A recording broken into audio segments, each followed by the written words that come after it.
సాధిద్దాం సాధిద్దాం సాధిద్దాం మండలి గారి ఆశయాలను సాధిద్దాం సాధిద్దాం జై బీసీ జై జై బీసీ జై బీసీ జై జై బీసీ బీసీ ఎస్సీ ఎస్టీ మైనారిటీల ఐక్యత వర్ధిల్లాలి బీసీ ఎస్సీ ఎస్టీ మైనారిటీల ఐక్యత వర్ధిల్లాలి బీసీ ఎస్సీ ఎస్టీ మైనారిటీల ఐక్యత వర్ధిల్లాలి జోహార్ బీపీ మండల్ యాదవ్ కు జోహార్ జోహార్ జోహార్ గురు రాములకు జోహార్ జోహార్ జోహార్ గద్దరన్నకు జోహార్ జోహార్ వర్ధిల్లాలి బీసీల ఐక్యత వర్ధిల్లాలి వర్ధిల్లాలి వర్ధిల్లాలి బీసీల ఐక్యత వర్ధిల్లాలి వర్ధిల్లాలి జై బీసీ జై జై బీసీ జై బీసీ జై జై బీసీ వర్ధిల్లాలి వర్ధిల్లాలి బీసీల ఐక్యత వర్ధిల్లాలి వర్ధిల్లాలి వర్ధిల్లాలి బీసీల ఐక్యత వర్ధిల్లాలి సాధిద్దాం సామాజిక న్యాయ రాజ్యాధికారాన్ని సాధిద్దాం సాధిద్దాం సాధిద్దాం సామాజిక న్యాయ రాజ్యాధికారాన్ని సాధిద్దాం సాధిద్దాం సాధిద్దాం జనాభా దామాష ప్రకారం బడ్జెట్ లో వాటాను సాధిద్దాం సాధిద్దాం సాధిద్దాం జనాభా దామాష ప్రకారం బడ్జెట్ లో వాటాను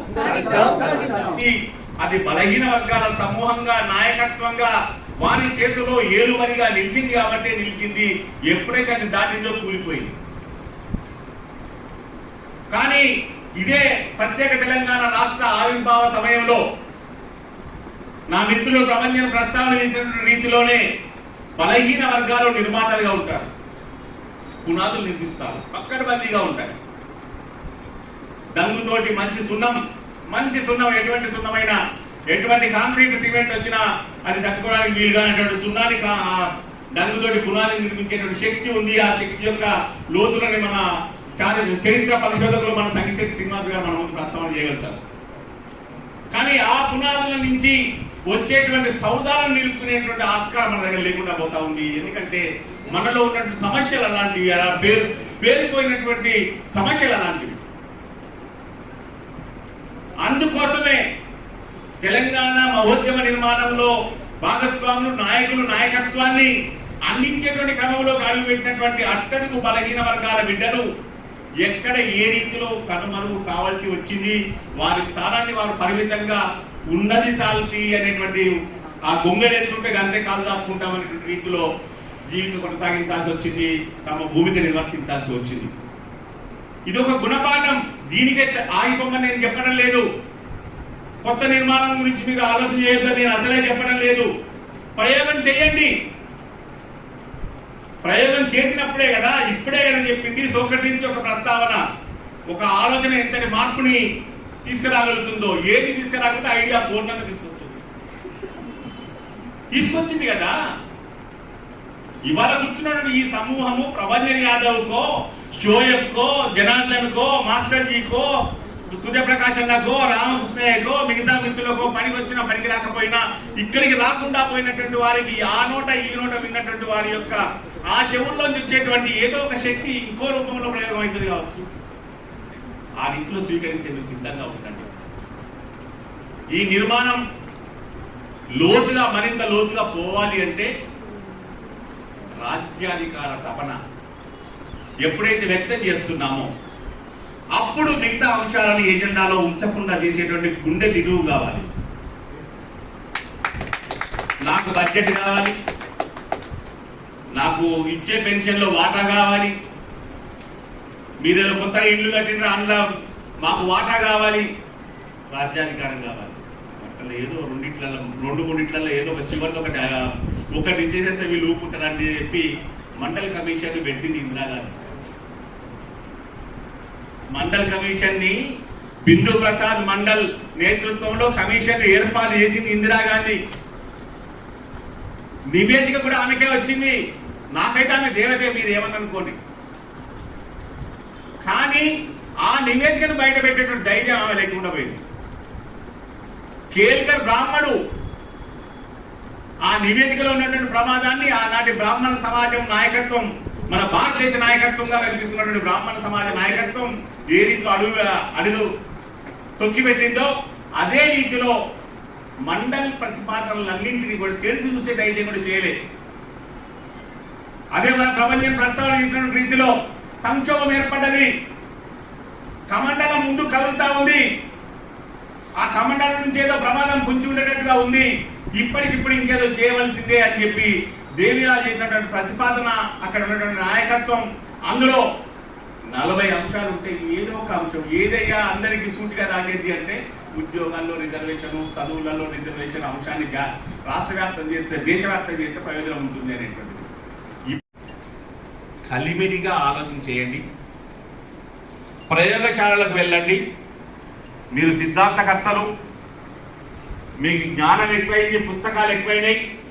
పుస్తకాలను మూసిపెట్టమని నేను చెప్పడం లేదు, కానీ పుస్తకాల నుంచి నేర్చుకున్నటువంటి జ్ఞానాన్ని ప్రయోగశాలలుగా ఇక్కడ ఉన్నటువంటి ఈ 50-60 మంది, ఈ సమూహం అయిపోయేటువంటి సమయానికి 101 మంది అవుతారని నేను కాంక్షిస్తూ, అందులో కనీసం 50 మంది లేకపోతే అందులో కనీసం 30 మంది ఒక కార్యాచరణ తీసుకొని, ఇప్పుడు ఎన్నికలు జరుగుతున్నాయి, ఎన్నికలు అన్నదే ప్రయోగం. ఎప్పుడు సమాజానికి కానీ ప్రజా సమూహానికి కానీ ఎన్నికలు ఎప్పుడు ఒక అభ్యాసం, ఒక పరీక్ష, ఒక విద్య. ఈ సమయంలో ఖచ్చితంగా మీరు ఎంచుకొని వీలైతే దీనికి ఒక కార్యాచరణ ఏర్పరచుకొని ప్రపంచం నేతృత్వంలో ఒక 2-3 ఒక 4 గుంపులైనా ఏర్పడి ఈ తెలంగాణలోని 4 మూలల్లోని కొన్ని ప్రదేశాలను ఎంచుకొని అక్కడికి ప్రవేశించి మన నినాదాన్ని మనం లోతుగా ప్రజానీకంలోకి తీసుకుపోవడానికి ఉన్నటువంటి సావకాశం ఎంత అని చెప్పి అర్థం చేసుకోవడానికి ప్రయోగశాలలుగా ఉన్నటువంటి ఎన్నికల రణక్షేత్రంలోకి మీరు ప్రవేశించండి. మీకే అనేక అనుభవాలు కలుగుతాయి. సూర్యప్రకాశం ఆ విషయంలో అనేకం మనకు ఉదాహరణలు చెప్పగలుగుతారు. అటువంటి వాస్తవిక ప్రయోగశాలల్లోకి ప్రవేశించే వరకు మనకు ఎప్పుడు ఈ రకమైనటువంటి సైద్ధాంతిక చర్చ, సంఖ్యాపరమైనటువంటి నిండుదనం లేదేమి అనేటువంటి వెతుకులతో ముగుస్తుంది. ఈ విషయాన్ని నేను కూడా సహృదయంగా అర్థం చేసుకుంటూ, ఇది రౌండ్ టేబుల్ గా నేను గౌరవిస్తూ, నేను ఎక్కువసేపు కూర్చునే ఆస్కారం లేదు, లేకపోతే సావకాశంగా అందరి ఆలోచనలు వినదగినటువంటిది. కానీ మన జనార్దన్ చాలా మంచి పని చేశాడు. పరిచయంలోనే వారికి ఉన్నటువంటి పునాదులు నాకు ప్రస్తావన చేశాడు, అవగతం చేపించాడు. కాబట్టి నాకు అర్థమైంది మీ నుంచి ఏ రకమైన చర్చ జరుగుతుందో. దాన్ని ఎలాగో ఆచార్య ప్రభంజన్ యాదవ్ దాన్ని క్రోడీకరించి ఒక గ్రంథస్థం చేస్తాడు. దాన్ని నేను శ్రద్ధగా ఆ నివేదికను అధ్యయనం చేసుకునే నేను ప్రయత్నం చేస్తాను. నేను తమిళనాడు బార్డర్ వరకు ప్రయాణం చేసేటువంటి పరిస్థితిలో ఉన్నాను కాబట్టి, మీ సమక్షంలో మీతో పాటు కూర్చునే వీలు లేదు కాబట్టి బయలుదేరడానికి నాకు అనుమతించవలసిందిగా, మన్నించవలసిందిగా సవినయముగా కోరుకుంటూ మీతో నేను సెలవు తీసుకుంటాను, ముగిస్తాను. బహుజన హితాయ, బహుజన సుఖాయ. రాములకు జోహార్, గదరన్నకు జోహార్ జోహార్. వర్ధిల్లాలి బీసీల ఐక్యత, వర్ధిల్లాలి వర్ధిల్లాలి, వర్ధిల్లాలి బీసీల ఐక్యత, వర్ధిల్లాలి వర్ధిల్లాలి. జై బీసీ, జై బీసీ, జై బీసీ, జై బీసీ. వర్ధిల్లాలి వర్ధిల్లాలి, బీసీల ఐక్యత వర్ధిల్లాలి, వర్ధిల్లాలి వర్ధిల్లాలి. బీసీల ఐక్యత వర్ధిల్లాలి. సాధిద్దాం సామాజిక న్యాయ రాజ్యాధికారాన్ని, సాధిద్దాం సాధిద్దాం, సాధిద్దాం సామాజిక న్యాయ రాజ్యాధికారాన్ని, సాధిద్దాం సాధిద్దాం, సాధిద్దాం జనాభా దామాష ప్రకారం బడ్జెట్ లో వాటాను, సాధిద్దాం సాధిద్దాం, సాధిద్దాం జనాభా దామాష ప్రకారం బడ్జెట్ లో వాటాను. సాధిద్దాం సాధిద్దాం.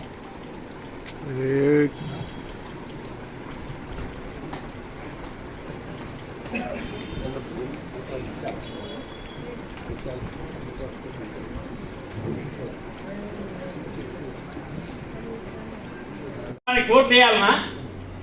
ఓట్ వేయాల్సిన అవసరం లేదు. ఏ బీసీ అయినా సరే తాను బీసీ అని అనుకుంటే నరేంద్ర మోడీకి మాత్రం బీజేపీకి ఓట్లు వేయకూడదని చెప్పేసి నేను గంటాపదంగా చెప్తున్నాను. ఎందుకంటే వాళ్ళు మనకంతా అగనెస్ట్, మన అభివృద్ధికి అగనెస్ట్, మన వాళ్ళు చదువుకునే దానికి అగనెస్ట్, మన వాళ్ళు ఉద్యోగం చేయడానికి అగనెస్ట్. ఎందుకు ఈ 2008లో కాంగ్రెస్ పార్టీ 2008లో ఎడ్యుకేషన్లో రిజర్వేషన్ ఇచ్చిందండి? ఎందుకంటే ఇది ఎడ్యుకేషన్ లేకుండా నువ్వు ఉద్యోగాల్లో ఎట్లా అభివృద్ధి చెందుతావయ్యా? ఉద్యోగం ఎట్లా వస్తుంది నీకు? ఉద్యోగం దీంట్లో రిజర్వేషన్ లేకపోతే చదువులో.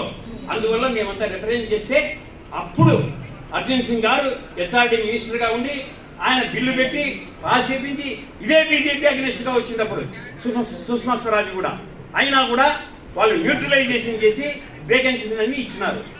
అంటే నేను కాంగ్రెస్ను పొగడదలుచుకోలే, కానీ కాంగ్రెస్ డెఫినెట్గా పార్టీలు అగ్రవర్ణ పార్టీని చూసుకుంటే కాంగ్రెస్ మాత్రం బీసీలకు చాలా విషయాలలో చేసింది, కులగన్న చేసింది మెయిన్. కానీ ఇది పబ్లిష్ చేయలే కిరాతకులు. ఏమి 2011లో పబ్లిష్ ఎందుకు చేయలేదు? దాంట్లో తప్పులు ఉన్నాయన్నారు, తప్పులన్నీ సరిదిద్దారు. నాకు తెలిసి తప్పులన్నీ సరిదిద్దారని నేను ఒక ఎంపీ పోయి చూశాను కూడా. అయితే చేయమన్నారు. ఎందుకు చేయమన్నారు?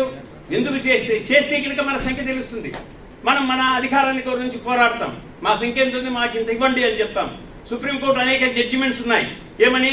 కులగన్న క్వాంటిఫైబుల్ డేటా కానీ కాంటెంపరీనియస్ ఎంఫరికల్ డేటా కానీ ఏ రాష్ట్రంలో ఉన్నా ఏ కేంద్రంలో ఉన్నా కూడా అప్పుడు బీసీ రిజర్వేషన్స్ 50% లిమిట్ని తీసివేయవచ్చు, దానికి క్రాస్ కావచ్చు అని చెప్పేసి ఎప్పుడో చెప్పింది సుప్రీంకోర్టు.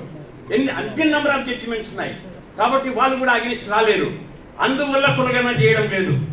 అదే కులగన్న ఎందుకు చేయడం లేదు? ఇదే కిషన్ రెడ్డి రాజ్యసభలో చెప్పాడు, కులగన్న మేము చేయము, కులగన్న వేరే వాళ్ళు చేసినట్టు మేము పబ్లిష్ చేయము, అంటే కాంగ్రెస్ చేసినది మేము చేయము. నరేంద్ర మోడీ ఏం చెప్పాడు? కులాల వారిగా మేము విభజించదలుచుకోలేదు. అరే కులాల వారిగా నువ్వు ఎట్లా విభజిస్తావా? 1931లో కులాల వారిగా చేస్తే విభజన అయిపోయాయి అలా కులాలన్నీ లేదుగా. మన కాన్స్టిట్యూషనే కులాల మీద బేస్ అయింది. అటువంటిప్పుడు నువ్వు ఎలా చెప్తావు? కాబట్టి ఇదంతా కూడా చాలా కుట్రపూరితంగా జరుగుతూ ఉంది. మన వాళ్ళు బీసీలు ఈ దినం కూడా బీసీ పార్టీల తరఫు నుంచి బీసీ చీఫ్ మినిస్టర్ అయితేనే మనకు న్యాయం జరుగుతుంది, కానీ అగ్రవర్ణ పార్టీల నుంచి బీసీ ముఖ్యమంత్రి కానీ బీసీ ప్రైమ్ మినిస్టర్ కానీ బీసీ ఎవరైనా కూడా మనకు న్యాయం జరిగే ప్రసక్తి లేదు. అందువల్ల ఈ దినము ప్రభంజన్ యాదవ్ గారు తీసుకున్న ఈ నిర్ణయానికి నేను పూర్తి మద్దతు పలుకుతున్నా. ఆయనకు పూర్తిగా సహకరిస్తాను కూడా నేను. అందువల్ల ముందుకు నడపండి, మంచి కమిటీని వేయండి. కమిటీని వేసిన తర్వాత ముందుకు నడవండి. కనీసం ఈ లోక్సభ ఎన్నికల్లో మనం పోకపోయినా లోక్సభ ఎన్నికల్లో నువ్వు రెడీ అన్నావంటే 9 మంది లేడీస్కి ఇచ్చేద్దాం, 8 మంది మనం బీసీలను ఎస్సీలను ఎస్టీలను పెడదాం. చూడండి ఏమవుతుందో తమాషా. నేను చెప్తున్నా మీకు, ఎందుకంటే అప్పుడు మహిళలు కూడా ఆలోచన చేసే ప్రసక్తి వస్తుంది. ఈవెన్ ఒక ఆయన చెప్పాడు ఇంతకుముందు, నేను చాలా అప్రిషియేట్ చేశా, మీరే అనుకుంటాను, జనార్దన్ చెప్పాడు ఏమని? అగ్రవర్ణ మహిళలు కూడా బాధితులే అని. అటువంటిప్పుడు అగ్రవర్ణ మహిళలు కూడా బాధితులైనప్పుడు మనకెందుకు సపోర్ట్ చేయరండి వాళ్ళందరూ కూడా? కాబట్టి మహిళ ఒక జెండర్, మహిళ ఒక గ్రూపు, ఆ విధంగా మనం తీసుకెళ్ళి వాళ్లకు డిక్లేర్ చేద్దాం మనం 50% రిజర్వేషన్స్. ఇంకా తర్వాత చూడండి వాళ్ళ కథ ఏమవుతుందో అని చెప్పేసి నేను చెప్తూ, నాకు ఈ అవకాశం ఇచ్చిన మా ప్రభంజన్ గారికి, జనార్దన్ గారికి అందరికీ కూడా ధన్యవాదాలు తెలుపుతూ నా ప్రసంగాన్ని ఇంతతో ముగిస్తున్నా. జై బీసీ. థ్యాంక్ యూ రామకృష్ణ గారు. మంచి సమాచారం ఇచ్చారు. అయితే మిత్రులారా, ఇది మన ఈ ఆలోచన విధానాన్ని మనం జిల్లాలకు తీసుకుపోవాలి. 32 హైదరాబాద్ వేస్తే 32 జిల్లాలలో 32 మీటింగ్లు ఏర్పాటు చేసుకుందాం. కనుక వచ్చిన మిత్రులు మీ అడ్రస్లు చెప్పండి. తర్వాత లంచ్ తర్వాత మొత్తం నోట్ చేసుకొని ఎక్కడెక్కడ మనం ఈ కార్యక్రమాలు నిర్వహిద్దాం.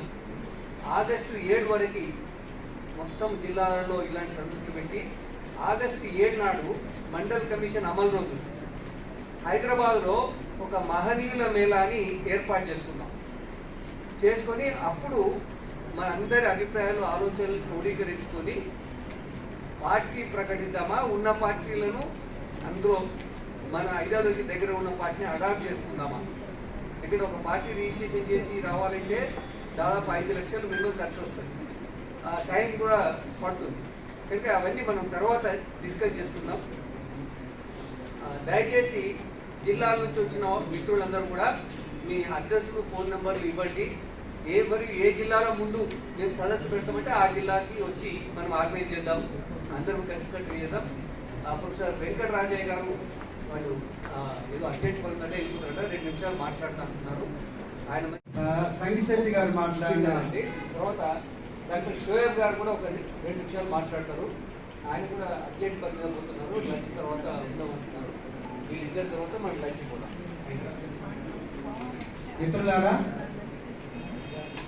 సంగీశెట్టి గారు మాట్లాడిన మాటల నుంచి నేను కంటిన్యూ చేసి 2-3 నిమిషాలు మాట్లాడితే ఇంకా మాట్లాడాలి.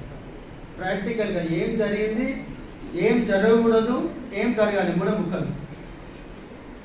దాదాపు 40 సంవత్సరాల నుంచి విని కొంచెం విసుగొచ్చింది.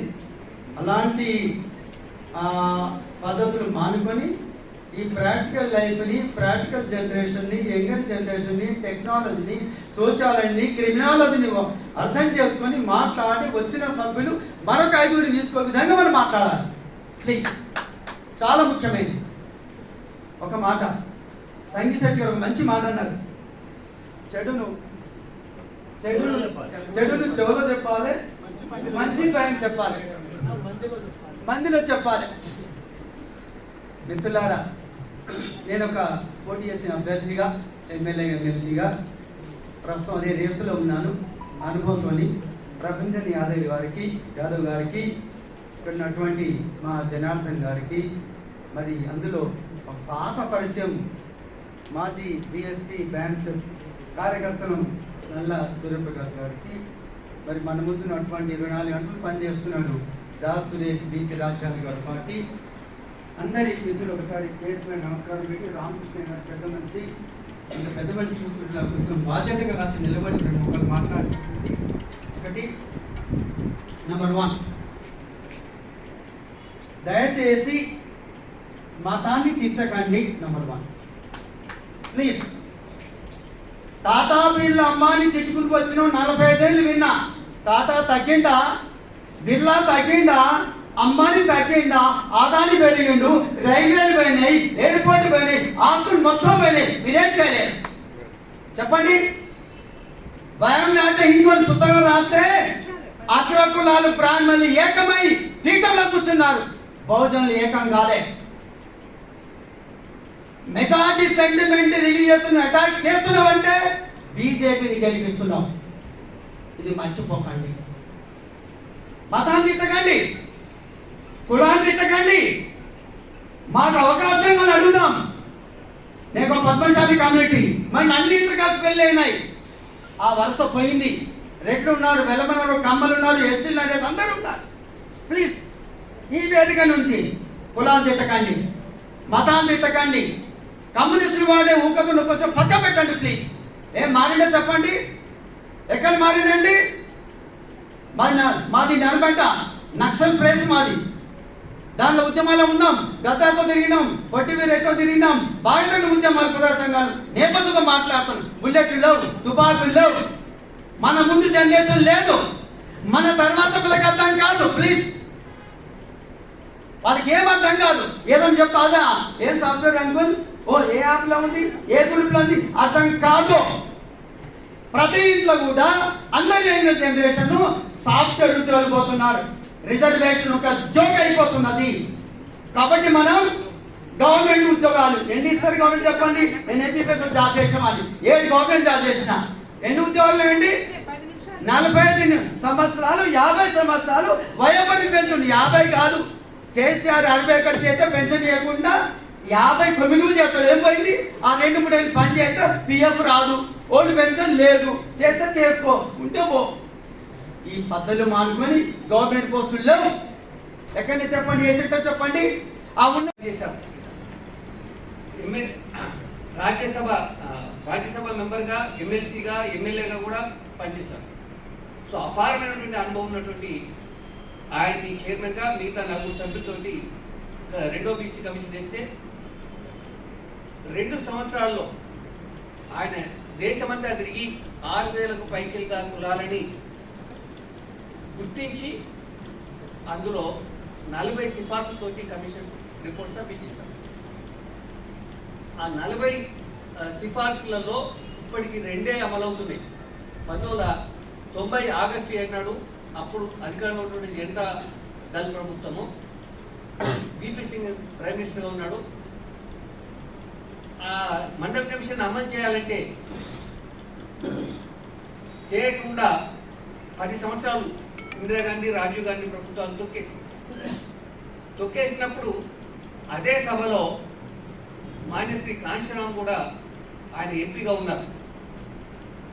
అప్పుడు ఉన్నట్టు ఉప ప్రధాని దేవిలాల్, హర్యానా చెందిన దేవిలాల్ మీద భర్తీ తీసుకొచ్చి, అరే నువ్వు ఇంట్లో కూర్చుంటే ఎట్లా, నువ్వు మండల కమిషన్ అమలు చేయడానికి నువ్వు ఉద్యమించాలి అని చెప్పి ఆయన్ని ప్రోత్సహిస్తారు.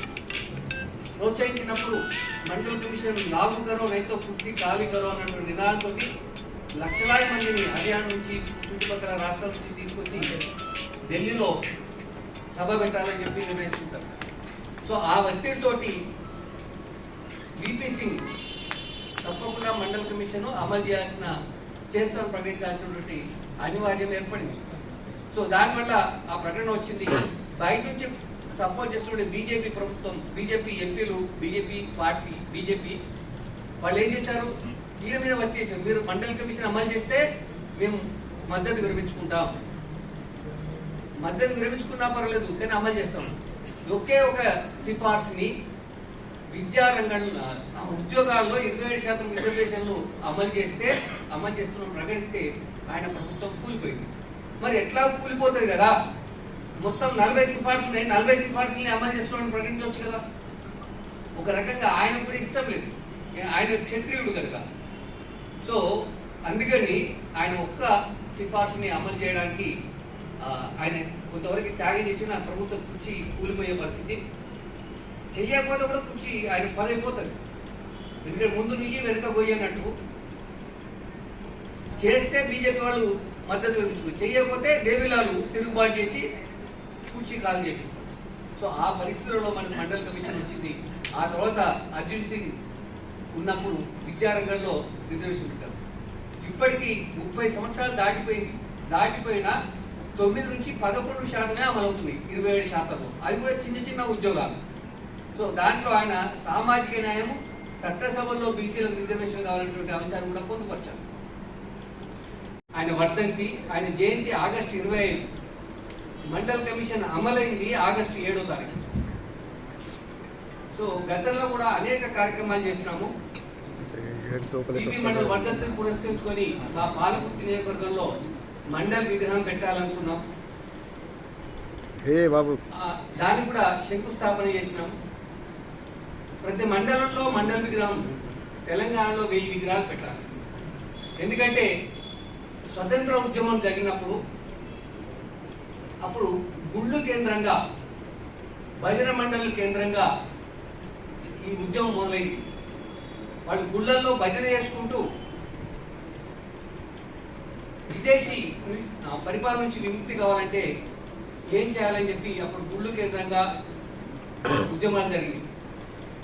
ఆ తర్వాత తమిళనాడులో తమిళతాయి ఆత్మగౌరవం పేరిట పెరియార్ రామస్వామి, ఆ తర్వాత ఇంకా కొంతమంది మిత్రులు ఉద్యమకారులందరూ కలిసి ఆత్మగౌరవం ఉద్యమం పేరుతోటి తమిళతాయి విగ్రహాల్ని స్థాపించుకుంటూ ఆ విగ్రహాల చుట్టూ వాళ్ళ ఆలోచన విధానాన్ని తీసుకెళ్లారు. ఎన్టీ రామారావు వచ్చినాక తెలుగు ఆత్మగౌరవం పేరిట కూడా తెలుగు తల్లి విగ్రహం పెట్టారు. ఆ తర్వాత తెలంగాణ ఉద్యమంలో తెలంగాణ తల్లి పెట్టుకొని ఆత్మగౌరవ ఉద్యమాలు స్వయం పరిపాలన కోసం, వలసపాల నుంచి విముక్తి కావడం కోసం ఆ విధంగా చేసింది. మరి బీసీలకి, ఎస్సీ ఎస్టీ మైనార్టీలకి, బహుజనులకి మనకు కూడా కొంతమంది మహనీయులు మన ఆత్మగౌరవం కోసం, మన హక్కులు సాధించుకోవడానికి అలా పోరాడిన వాళ్ళలో లోకాయుతులు, చార్వాకు నుంచి మొదలు పెడితే మనకు ప్రముఖంగా బయటికి తెలిసిన వ్యక్తి గౌతమ్ బుద్ధుడు. గౌతమ్ బుద్ధుడి తర్వాత మహాత్మా జ్యోతిరావు పూలే, ఆ తర్వాత సాహు మహారాజ్, పెరియార్, నారాయణ గురు, ఇలా అనేకులు మనకి హక్కుల సాధన కోసం ఉద్యమించారు. విరామం లేకుండా పోరాటాలు చేసి మనకు సాధించారు. వాళ్ళ స్ఫూర్తిగా అంబేద్కర్ ముందుకొచ్చి భారత రాజ్యాంగ నిర్మాతగా, అంటే వాళ్ళు చేసిన ఉద్యమాలను, పోరాటాలను ఫలితంగా వచ్చినటువంటి హక్కుల్ని రాజ్యాంగంలో పొందుపరిచి మనకి అవకాశాలు కల్పించారు. అంబేద్కర్ ఎస్సీ ఎస్టీలకి రిజర్వేషన్ కల్పించారు రాజ్యాంగంలో. అప్పుడు ఈ బీసీలు అంటే ఓబీసీలో కూడా రిజర్వేషన్ కల్పించడానికి ప్రయత్నం చేస్తే అప్పుడు ఉన్నటువంటి ఆధిపత్య కులాల వాళ్ళు ఆబ్జెక్షన్ చేసింది. ముందు మీ ఎస్సీ ఎస్టీల నుంచి చూసుకోవా, ఓబీసీల నుంచి మీకెందుకు, అట్లయితే ఇవి కూడా ఇవ్వమని చెప్పేసి బెదిరిస్తే ఆయన అప్పటికప్పుడు ఆగి ఆర్టికల్ 340 కింద ఏం చెప్పినంటే ఒక బీసీ కమిషన్ వేసి ఇతర బీసీలకు కూడా అవకాశాలు కల్పించాలని చెప్పి ఒకటి పొందుపరిచారు. దాని మేరకే 1953లో కాకా కాలేజీ నాయకత్వంలో నెహ్రూ ప్రభుత్వం మొట్టమొదటి బీసీ కమిషన్ వేసింది. ఆ రిపోర్ట్ రాసి 55లో సబ్మిట్ చేసినాక, దాంట్లో ఆ రిపోర్ట్ సబ్మిట్ చేసినాక బాబు రాజేంద్ర ప్రసాద్ రాష్ట్రపతి, ఆయనకే ఇవ్వాలి, రాష్ట్రపతి ఎవరితో వాళ్ళకి ఇవ్వాలి. ఆయన చదివి రాత్రి 12 గంటలకు నెహ్రూకి ఫోన్ చేశాడు. ఈ విధంగా రిపోర్ట్ రాస్తే ముఖ్యంగా మన బ్రాహ్మణులు ఆధిపత్య కులాలంతా మనం అడగ తినాలే, ఈ ఓబీసీల ఇళ్లలో పోయి వాళ్ళ చాకరీ చేయాల్సి వస్తుంది, ఈ విధంగా ఉంటే ఎట్లా అని చెప్పి నెహ్రూకి ఫోన్ చేస్తే నెహ్రూ ఆ రాత్రే కాలేకర్తో మాట్లాడి ఇట్లా రాస్తాను అంటే మేము స్టడీ చేసినాం రాసినాం, అది కాదు దీని మీద నువ్వు డిసెంట్ నోట్ పెట్టాలంటే తిరిగి రాయనన్నాడు. డిసెంట్ నోట్ పెడతా అన్నాడు. ఆ 18,000 డిసెంట్ నోట్ పెట్టిండు. దాంతో అది ఆగిపోయింది. అదొక జనతా ప్రభుత్వం వచ్చినాక కాస్తో కూస్తో ప్రజాస్వామిక విలువల కోసం పోరాటం చేసినటువంటి జనతా ప్రభుత్వం రామ్ మనోహర్ లోయ ఒక సోషలిస్ట్ సిద్ధాంతంతో వచ్చినటువంటి ఆ పార్టీ వాళ్ళు 2వ బీసీ కమిషన్ వేశారు. దానికి చైర్మన్గా పిపి మండల్ గారు ఉన్నారు. ఈ రోజా నేత, జాతీయ బీసీ రాజ్యాధికార మహిళా సంక్షేమ సంఘం జాతీయ అధ్యక్షురాలని. మహిళలు 60% ఉన్నాం మేము, కానీ మహిళలకి చట్టసభల్లో రాజ్యసభల్లో ఎటువంటి రాజ్యాధికారంలో వాళ్ళకి రిజర్వేషన్ లేదు. 33% మహిళా రిజర్వేషన్ ఇచ్చిండు. అందులో బీసీ మహిళా బిల్లు ఎంతో తేల్చనే లేదు. బీసీ మహిళా బిల్లు కూడా 50%కి పెంచి ఆ 33% ఉన్న దాన్ని 50% చేసి మా మహిళా బీసీ బిల్లు ఎంతో దాన్ని పెంచాల్సిందిగా కోరుకుంటున్నాం. మహిళలు అన్ని రంగాల్లో ముందుండాలని, మహిళలు వంటింటికి పరిమితం కాకుండా ఈ రోజుల్లో అన్ని రంగాల్లో ముందుంటున్నారు. అదే విధంగా రాజ్యాధికారం దిశగా అడుగులు వేయాలని, ఏ రాజకీయ పార్టీలైనా మహిళల్ని చిన్నచూపు చూడకుండా మాకు మహిళలకు కూడా రాజ్యాధికారం ఇవ్వాలని, చట్టసభల్లో రాజ్యసభల్లో మేము కూడా ఉండాలని, లేకపోతే మా మహిళా ఓట్లన్నింటినీ కూడా బైకౌట్ చేస్తామని, మా ఓట్లు బీసీలకే వేసుకుంటామని, మా మహిళలు నించొని మాకు మేమే వేసుకుంటామని, మహిళలకి చట్టసభల్లో రాజ్యసభల్లో అవకాశం ఇవ్వకపోతే మేమే పార్టీని సృష్టించుకొని లేదా మాకు మేమే స్వయంగా పోటీ చేస్తూ ప్లస్ మేము రాజ్యాధికారాన్ని సాధించుకొని మేము గెలుపుని తెచ్చుకుంటామని, వంట వండే మాకు ఆకాశంలో భూదేవిలో సగం అని చెప్తూ మేము కమ్మగా వండుతున్నామని చెప్పేసి అని తింటారు కదా మీరంతా కూడా. అదే విధంగా మేము రాజకీయ పార్టీని కూడా ఎంతో కమ్మగా, ఎంతో మహిళలపైన ఎన్నో అన్యాయాలు అక్రమాలు జరుగుతాయి. మహిళల మీద జరిగే అన్యాయాలు అక్రమాలు ఎప్పుడు కూడా మహిళలు ఉంటేనే మహిళలకు జరిగే అన్యాయాలు అక్రమాలు మాకు వచ్చే నెలసరి అవన్నీ కూడా మాకు అర్థమవుతాయి. కాబట్టి ఇంకా తోటి మహిళల పట్ల మేము బాధ్యత తీసుకుంటాం. తోటి మహిళల పట్ల జరిగే అన్యాయాలని అక్రమాలను నిర్మూలిస్తాం. మహిళలకు ఏం కావాలో మాకు తెలుసు కాబట్టి మహిళలు ప్రతి ఒక్క మహిళ కూడా రాజ్యాధికారంగా దిశలుగా అడుగులు వేయాలి, రాజ్యాధికారం సాధించుకోవాలి. ఏ ప్రభుత్వం అయితే మాకు ఈ ప్రభుత్వం ఆ ప్రభుత్వం అని ఏం లేదు. ఏ ప్రభుత్వం వచ్చినా బీసీలను వచ్చేసి మీరు వచ్చేసి మేము రాజ్యాన్ని వెళ్తాం, మేము రాజ్యాన్ని వెళ్తాం, మా జెండాలు మోసే వాళ్ళగానే ఉండండి మీరు. మేము ఏ పార్టీ వచ్చినా ఏది వచ్చినా బీసీలను వచ్చేసి మీరు అక్కడే ఉండండి. బీసీలు వచ్చేసి అక్కడ జెండాలు మోసే వాళ్ళే ఉండాలి. మేము వచ్చేసి ప్రభులమైతాం, రాజులమైతాం. బీసీలు వచ్చేసి మన ఓట్లో మనం వేసుకోవాలి బీసీలంతా కూడా. కాబట్టి రాజ్యాధికారాన్ని సాధించుకోవాలి. ఇంకో విషయం ఏంటంటే వీళ్ళు ఏమనుకుంటున్నారంటే అగ్రవర్ణ కులాలు అగ్రవర్ణ కులాలు కాదు ఆధిపత్య కులాలు. ఆధిపత్య కులాలు ఏమనుకుంటారంటే బీసీలంతా ఓట్లేస్తారు మాకు, ప్లస్ మేము రాజ్యాధికారం మీద తీసుకుంటాం అనుకుంటున్నారు. తప్పు. మన బీసీల ఓట్లు మనం వేసుకొని మనం రాజ్యాధికారాన్ని మనం సాధించుకోవాలి. ముఖ్యంగా మహిళలు కూడా రాజ్యాధికారంలో ముందుండాలని. ఏ పార్టీ అయినా మహిళలకి ఏ పార్టీ అయినా మహిళలకు ముందంజలో ఉండాలని మేము బీసీలమంతా కూడా ఏకమై మేము ఒక పార్టీని సృష్టించుకుంటామని, మా బీసీల ఐక్యతను చాటుకుంటామని, మహిళల్ని అందులో రాజ్యాధికారంగా అడుగులు వేపిస్తామని, దానికోసం ఉద్యమిస్తామని ఈ సభాముఖంగా తెలియజేస్తున్నాం. ఈ బీసీ కులాల నుంచి పోటీ చేస్తున్న వాళ్ళని ఓడించాలని మేము ఈ సామాజిక న్యాయ వ్యవస్థ కూడా పిలుపునిస్తున్నాం. ఎందుకంటే ఇంకొకటి ఎట్ ద సేమ్ టైం ఒక పిలుపును కూడా ఇస్తున్నాం వాళ్ళకి గౌరవంతో, ప్రేమతోటి. మీరు ఆ రాజకీయ పార్టీలను వదిలేయండి, అవన్నీ కిరాయి కొంపలు లాంటివి. కిరాయి కొంపలలో మీరు ఎంత శృంగారం చేసినా, ఏ చెట్లు పూలు చెట్లు మీరు మొక్కలు నాటుకున్నా, ఎంత శృంగారం చేసినా అది కాల్ చేసే రోజు మన ఇంట రాదు, అది వాళ్ళకే పోతుంది. ఆధిపత్య కులాల వాళ్ళ కోపం వచ్చినా మనకు కోపం వచ్చినా మనం వారిని వదిలేసి రావాలి.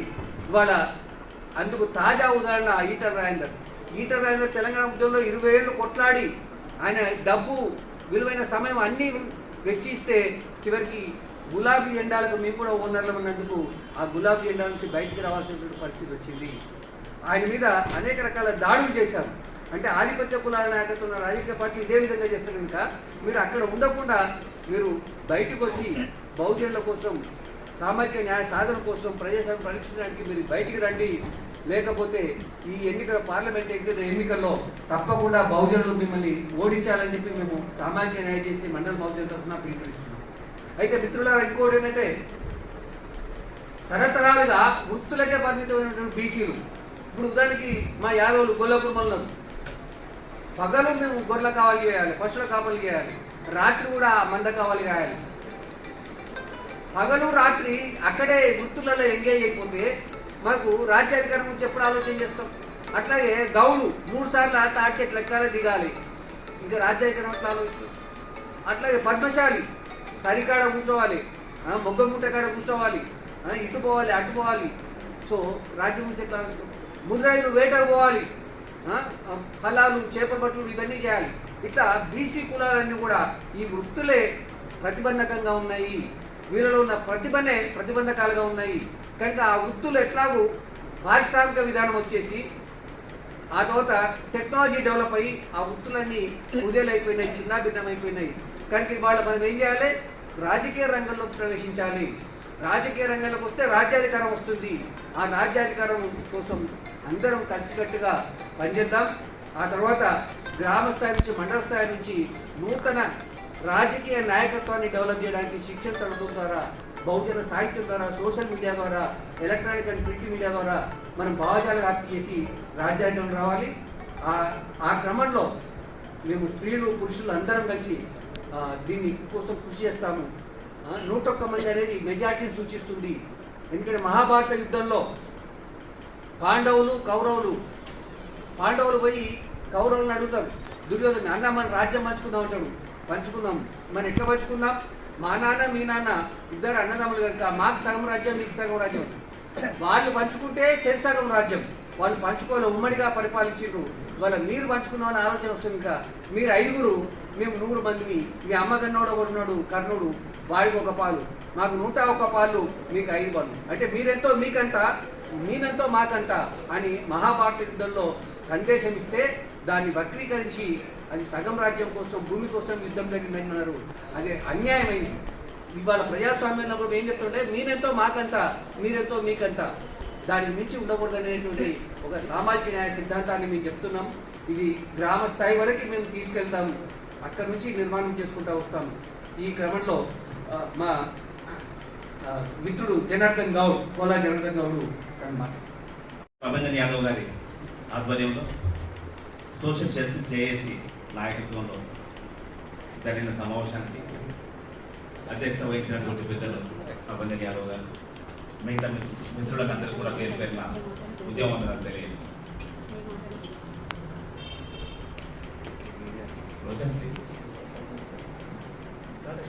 చెప్పచ్చు, రికార్డ్ అవుతుంది సార్ లైవ్. పెద్దలు ప్రభంజన్ యాదవ్ గారు చాలా విషయాలు ఇప్పుడే మీతో ప్రస్తావించింది. దాని కొనసాగింపుగా కొన్ని విషయాలు మీతో పంచుకోవాలి. నిన్నగాక తెలంగాణ ఉద్యమం జరిగింది. తెలంగాణ ఉద్యమ లక్ష్యం, తెలంగాణ ప్రారంభంలో మాట్లాడుకున్నటువంటి అన్ని సంస్థలకు సంబంధించిన నాయకత్వం చెప్పినటువంటి ప్రధానమైన లక్ష్యం తెలంగాణలో ప్రజాస్వామ్యం, తెలంగాణలో బహుజన రాజ్య నినాదంతో తెలంగాణ ఉద్యమం ప్రారంభమైంది. ఈ రాష్ట్రంలో ఉన్న బహుజనులందరూ సంఘటితమై ఒకే గొంతుతో ఆంధ్ర సంపన్న వర్గాల ఆధిపత్య పాలనకు వ్యతిరేకంగా, వివక్షతకు వ్యతిరేకంగా పెద్ద ఎత్తున ఉద్యమాలు చేసి తెలంగాణ రాష్ట్రాన్ని సాధించుకున్న తెలంగాణ రాష్ట్రంలో ఏ లక్ష్యం కోసం అయితే తెలంగాణ ఉద్యమం ప్రారంభమై అనేక పోరాటాలు చేసి తెలంగాణ రాష్ట్రాన్ని సాధించుకున్నామో, ఆ సాధించుకున్న తెలంగాణ రాష్ట్రంలో దానికి వ్యతిరేకమైన ఫలితాలు వచ్చిన సందర్భం ఈరోజు మనం అనుభవిస్తున్నాం. ఎందుకంటే తెలంగాణ రాష్ట్రంలో 119 అసెంబ్లీ స్థానాలు ఉంటే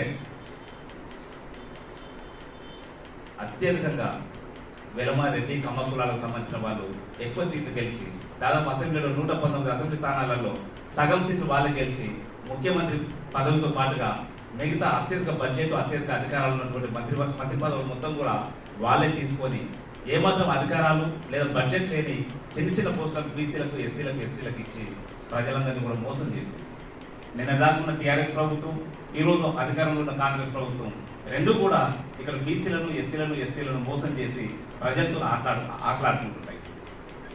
ఎన్ని త్యాగాలు చేసి తెలంగాణ రాష్ట్రాన్ని సాధించుకున్నామో ఆ త్యాగాలు బహుజనులు అయ్యాయి, ఫలితాలు మాత్రం ఆధిపత్య కులాలు అయ్యాయి. నిన్న తెలంగాణ టీఆర్ఎస్ పార్టీ నాయకత్వంలో అధికారంలో ఉన్నప్పుడు 3 కులాలు అధికారాన్ని పంచుకున్నాయి. వెలమ, రెడ్డి, కమ్మ కులాలు నిన్న అధికారాన్ని పంచుకుంటే ఈరోజు కాంగ్రెస్ పార్టీ అధికారంలోకి వచ్చిన తర్వాత రెడ్డి, వెలమ, కమ్మ కులాలు అధికారాన్ని పంచుకుంటున్నాయి. సమాజంలో మెజారిటీ ప్రజలకు ఉన్నటువంటి బీసీలు, ఎస్సీలు, ఎస్టీలు వీళ్ళందరూ కూడా ఓటు చేసే బాధ్యతగా మారిపోయింది, జెండాలు మోసే బాధ్యతగా మారిపోయింది. కానీ రాజ్యాధికారంలో భాగస్వామ్యం లేనటువంటి పరిస్థితి ఈరోజు చూస్తుంది.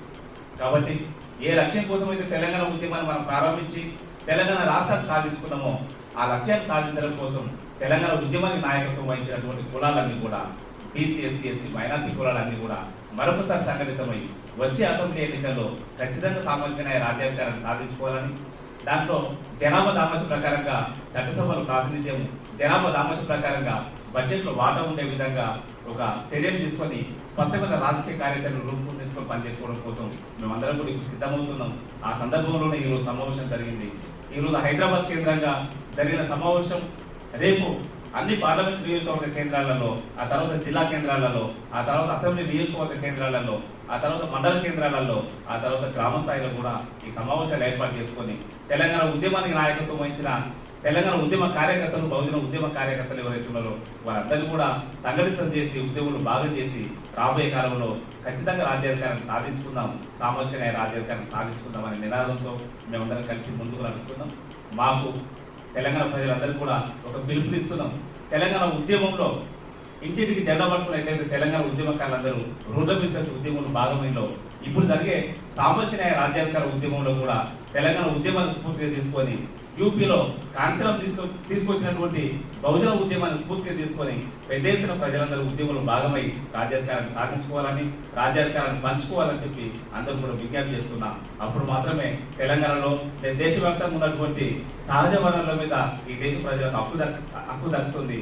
పోరాటం చేయకుండా ఏ హక్కును కూడా సాధించుకోలేమనేది చరిత్ర చెప్తున్నది. కాబట్టి దాన్ని దృష్టి పెట్టుకొని భవిష్యత్ కార్యాచరణ రూపొందించుకొని సహజ వనరుల మీద రాష్ట్ర కేంద్ర ప్రభుత్వాల బడ్జెట్